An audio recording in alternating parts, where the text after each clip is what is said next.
And here we are again. It's day 86 of the 100 Days of Narration Challenge.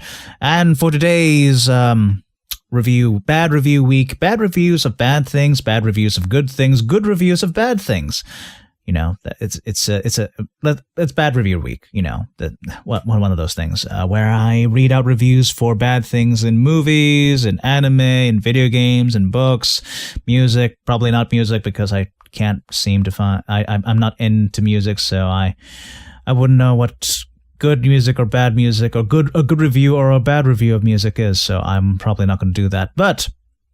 Today's review is going to be something that happened quite recently. It's a review for The War Z, which was a computer game, massively multiplayer online RPG computer game released on Steam, which is unfortunate because I usually love Steam, but in this case they done fucked up. They done fucked up in this particular case, but they were very quick to take it down once they realized their error. I'm not sure if the refunds were forthcoming after that, but you know, there we are. Anyway, so what was it all about? Well, from the name, you know, you might think, wait, The War Z, is that anything like World War Z that's coming out soon, or is it out yet? I don't know. It's coming out soon in cinemas, the one with zombies and whatnot, based upon a book starring Brad Pitt, I think. Or is it anything to do with DayZ, which was a Arma 2 mod, which exploded into something quite spectacular and is now being made into its own standalone game, featuring zombies in a large outdoor setting. The answer to both of these things is yes, it's related to them, and in the same way that you know those knockoff DVDs you can find in the supermarket occasionally, like instead of Transformers, you get something like Transmorphers, or instead of Kung Fu Panda, it's like the Karate Panda. Or instead of cars, it's automobiles or whatever, fancy cars or whatever. You know that kind of thing. That's what The War Z was. That was what it was. It was trying to be a cheap knockoff, trying to capitalize on the success or would be success of the day of DayZ or World War Z. Now that in itself is not terrible. I mean, it's underhanded and cheap, and you know, you're a dirty son of a bitch, horrible person for doing that, especially the Transmorphers thing. Really? Transmorphers? Whatever. Trying to trick grandmas and grandpas and other well-meaning guardian figures into buying these things, which are almost like, but not really the thing that you really wanted. So, you know, wait. I'm trying to make a case for them for not being evil for doing that. Okay, so they are evil, but they're even more evil because of all the in-app purchase stuff, you know, like, you don't, I mean, like, you have to buy the money that the game uses in-game. I mean, you don't have to buy the money, but, let's say you died in the game, which you can very easily, very quickly, because your character moves so slowly. The zombies catch up to you really super quickly. Other players are an absolute bitch to you. Well, if you die, then you have like an hour or 2 hours or 3 hours, or however long the timer is before you can revive again. Now, you can just sit there on the screen waiting for the character to revive. You can delete the character and start a new character, or you can, you know, pay a little bit of money to revive the character, and maybe, you know, buy some gear that will disappear when your character dies because your body will be looted and all your items stolen. So many horrible things going wrong with this. Lots of promises not kept. I'll let the review speak for me. I don't think it goes into all the problems, but it does mention quite a few of them. I've just mentioned a couple. Hopefully those aren't spoilers for what we'll be reading next. So the review is for The War Z, and I'm going to read it from Eurogamer.net, about the only reviews site I trust on the internet for games, apart from GameTrailers.com, because I don't know, there's a certain kind of journalistic integrity to their site. I mean, they've been wrong. I have occasionally found their reviews of British-made games, a little bit higher than I normally would have expected. Like The Club, which nobody remembers, but they gave it a sparkling 9 or a 10. Like, oh my god, it's the best game ever, and nobody remembers it because it was a stupid first-person shoot or third-person shooter, and so whenever they review something outside of Europe, something that was made within Europe, start to question it a bit, but for everything else, which is like most of the world, then they're great. They're great reviews.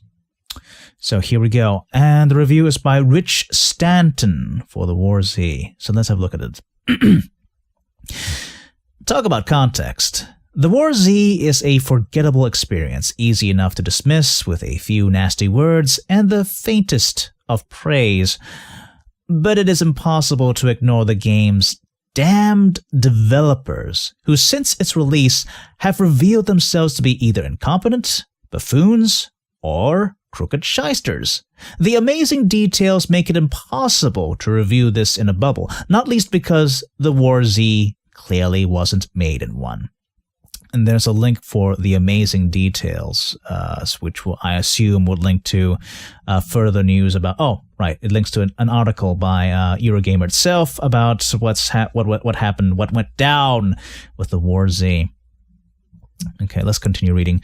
Most zombie fans will be aware of the Arma 2 mod Daisy, currently being worked up into a full release by its developer, which layers stealth and survival horror quite brilliantly on top of the mechanics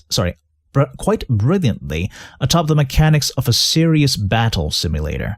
Most of Daisy's ideas are found in the War Z, to the extent that Brazen doesn't really do this justice. It's a crappy ripoff. So the War Z has terrible developers and is totally unoriginal.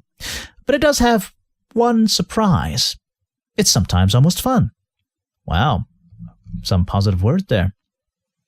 Oh, and now there's a screenshot of some nondescript screenshot like, oh wow, was this game made in like the early 2000s? That's how bad it looks. And the caption is, so far I've seen 3 types of melee weapons, plus the absolutely useless torch, and maybe 5 types of guns.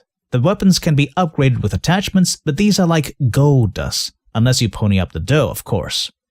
As in, you actually have to pay with real money to get these upgrades. Okay. Maybe I'm just a sucker for hopeless cases, because there's no doubt that the War Z is a barrel-scraping production. The idea is an open-world zombie massively multiplayer game on a map of Colorado where up to 100 players move around the various towns and encampments, snaffling. I don't know that word. I think I do. I'm fairly familiar with most of the English slang, but maybe just making up words. I do that on occasion as well, just for fun. Snaffling supplies and weapons. The reality is a game that wouldn't have been cutting edge on PlayStation 2. Its rudimentary architecture is almost comical. The buildings are crude cuboids, either solid or hollow, jammed together in little lines. Outside of the buildings, things get even worse, perhaps the defining image being your character's ridiculous 3-frame melee attack. You want to know about the audio? The last game I played with The last game I played with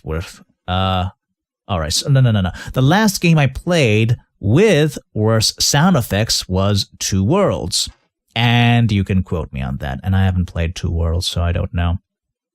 Two Worlds is apparently quite a huge fan base, but it's an interesting game series that I never really got into. Okay, putting the cherry on top of this chocolate log is the fact that the War Z chucks you in without any explanation of what to do. Here's what happened in my very first game. I spawned at night, turned a torch on, and was immediately blasted by two nearby players with handguns. My first thought was that light must attract the zombies, and so I put the group in danger. In fact, this was a first taste of the War Z's constant spawn killing. The enemies here aren't the zombies. but other players. You learn this quickly. The first few times I saw other players, approaching them got me promptly gunned down. After that, you start treading extremely carefully around potentially populated areas. The loose scatterings of zombies are relatively simple to sneak around, but snipers can be anywhere. You almost never see the person who kills you until they're looting your corpse on the death screen. That sounds like fun. And now we got another screenshot here of a nighttime view. It is super dark.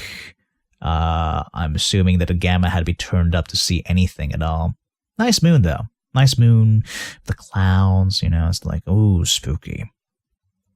And the caption is, the day-night cycle is another one filed under good idea, lousy execution.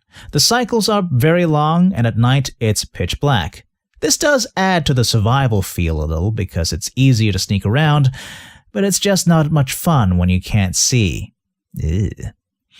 And now we go on with the review article. There are other souls who aren't instantly out for blood, and team-ups are much more common among poorly equipped survivors. But here's another story. I met a guy en route to a military base. We'd both figured it was a good bet for finding guns and teamed up. On arrival, we split up, and I found a hammer. A few minutes later, I found a gun. I called my buddy over and gave him the hammer, then resumed searching. He bludgeoned me in the back of the head, looted my corpse, and typed, "Sorry." Now, this guy is clearly scum, but casual brutality towards naive players is rarely allowed expression in such a straightforward manner. And it makes the War Z's world a scary place to be. The best zombie stories are about how people behave when faced with monsters, and it's only fair to acknowledge that the War Z's world, because of its unstructured nature, kind of reflects this. After a few hours, you come to regard the zombies as more or less background noise, but any kind of human movement as code red. That actually sounds pretty cool, but still, seeing the worst in human nature, why don't you just go into Xbox and just play a round of Call of Duty? Oh, burn! Okay. That's all I'm going to say about Call of Duty. Call of Duty sucks! Okay. Going back to reading the article now. If this is one thing the War Z gets right, it gets almost everything else wrong. For a start, even interesting experiences are rare. It's far more common to spawn on a new server and be killed immediately by a group of waiting bandits, or to hub it to the nearest town and meet the same end. The zombie AI is predictable, but the game isn't stable, so you can be hiding from a nearby threat when the game teleports it to a different location where it immediately spots you. At other times, they'll clip through obstructions. Right. At other times, they'll clip through obstructions, or the surround sound will indicate them approaching from the wrong direction, or they'll see you through a wall. And another screenshot of a guy standing on top of a pile of crates and smashing down at the heads of the zombies, because if anything else, that's what Dead Island told us. If you're standing on a really high, on a not even really high ledge, but on a higher plane, then you can just whack them in the head with total impunity. Okay, and the caption says, the old bash from the car trick in action. The zombies generally can't climb vehicles, so with a melee weapon, you lead packs of them to cars and then beat them down one by one. The melee combat stinks. And now we get back to the actual article itself. The problem is compounded by the game's lack of substantial structure, with the idea being that you initially hoard supplies and weapons before becoming either a bandit hunting other players or a good guy hunting the bandits. The first objective is ludicrously laborious, requiring you to return to the designated area's safe zones to drop off any goodies. Requiring you to return to designated requiring you to return to designated safe zones to drop off any goodies. Wow. That was a harder sentence than I expected. Let's try that one again. The first objective is ludicrously laborious, requiring you to return to designated safe zones to drop off any goodies. There isn't much point to this either, because whenever you're killed, your entire inventory is usually instantly looted. Wow, even the stuff in the safe zone? Man, that's... yeesh. That's a great system you got there. Okay. More. This all ties in with the War Z's payment system, which is one of the most egregious examples of chicanery you'll ever see. You pay up front for the game, but a huge amount of the basic functionality. You pay up front for the game, but a huge amount of basic functionality, such as inviting players to a clan, is tied to a currency that can't be earned in-game. Oh god, it's even worse than I thought. So pay your £20 or whatever, don't, and then be prepared to spend more and be prepared to spend more if you actually enjoy what you've bought. The currency can be used to buy items and weapons, but when the likelihood is that you'll permanently lose them, what's the point? Despite the MMO tag, what the War Z utterly lacks is persistence. Your characters level up slowly, but the skills this should result in aren't yet in the game. You can play for 4 or 5 hours, get shot by some camper, and there goes everything. The intended endgame of bandits and hunters fighting to kill and protect new survivors is a great idea, but it's given the loosest leaderboard-based structure and barely reference. Without the usual treadmill of objectives and quests, the War Z could justifiably claim to be offering its players freedom, but it feels like it's emptiness. But all it feels like is emptiness, right? Oh, and there's a little sidebar going about price and availability. Price and availability. Direct, $15 with no currency. Currency bundles available up to $50. Buy page not reliably online at time of publication. Removed from sale on Steam. Well, good on Steam for doing that in the end. Oh, and I've got another screenshot of a woodsy area, and we can see, wow, the draw distance is horrible. I can see the buildings just barely popping into existence. Half of it is popping into existence. The rest of it, well, you can see through it and see the skybox in the distance. It's like, maybe it's meant to be like that. Maybe, you know, that's how buildings are made in the War Z. You know, they just magically appear one brick at a time. And the caption reads, Don't take my word about the War Z's draw distance. Check out those skyscrapers. This is one of the more ambitious towns, but sadly, the building interiors where they exist are amateurish. Alright, and we go on with the rest of the review. What really finishes the game off is that even if you do reach the top of the food chain, it's no fun. In one game, I managed to find a sniper rifle, an assault rifle, and plenty of supplies.